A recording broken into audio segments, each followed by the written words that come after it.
ಉದಯಗಿರಿಯಲ್ಲಿ ಆದಂತ ಘಟನೆ. ಯಾವುದೋ ಒಂದು ಫೇಸ್ಬುಕ್ ನಲ್ಲಿ ಯಾರೋ ಒಬ್ಬ ಪೋಸ್ಟ್ ಹಾಕ್ದ, ಅವನನ್ನ ಅರೆಸ್ಟ್ ಮಾಡೋದ್ರಲ್ಲಿ ಪೊಲೀಸರು ಸ್ವಲ್ಪ ವಿಳಂಬ ತೋರಿದ್ರು ಅನ್ನುವ ಕಾರಣಕ್ಕೆ ಉದಯಗಿರಿಯಲ್ಲಿ ಎಷ್ಟು ದೊಡ್ಡ ಪ್ರಮಾಣದ ಗಲಾಟೆ ಆಯಿತು.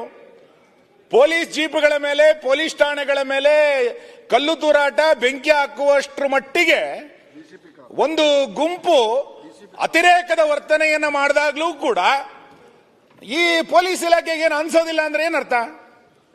ನೀವು ಇದೇ ರೀತಿಯಾದ ಘಟನೆ ಕೆಜಿಹಳ್ಳಿ, ಡಿಜಿಹಳ್ಳಿಯಲ್ಲಿ ನಡೆದಿತ್ತು, ಮಂಗಳೂರಿನಲ್ಲಿ ನಡೆದಿತ್ತು, ಉಡುಪಿಯಲ್ಲಿ ನಡೆದಿತ್ತು, ಈ ಹುಬ್ಬಳ್ಳಿಯಲ್ಲಿ ನಡೆದಿತ್ತು.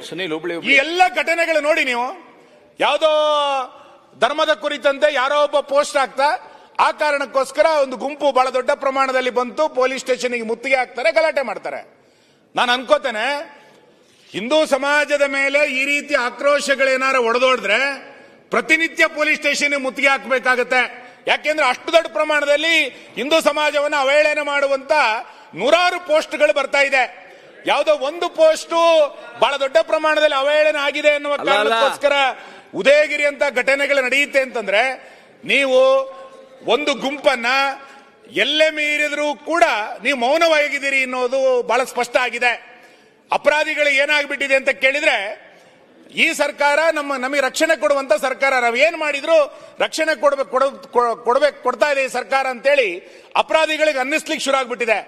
ಆ ಕಾರಣಕ್ಕೋಸ್ಕರ ಇಷ್ಟೆಲ್ಲ ಧೈರ್ಯವಾಗಿ ಕಾಕಿಯ ಮೇಲೆ ಕಲ್ಲು ತೂರಾಟ ನಡೆಸಿದ್ರೂ ಕೂಡ ಕಾಕಿನೂ ಮಾತಾಡಲ್ಲ, ಗೃಹ ಇಲಾಖೆಯೂ ಕೂಡ ಮಾತಾಡದಲ್ಲೇ ಇರುವಂತಹ ಪರಿಸ್ಥಿತಿ ಇವತ್ತು ನಿರ್ಮಾಣ ಆಗಿರುವಂತದ್ದು.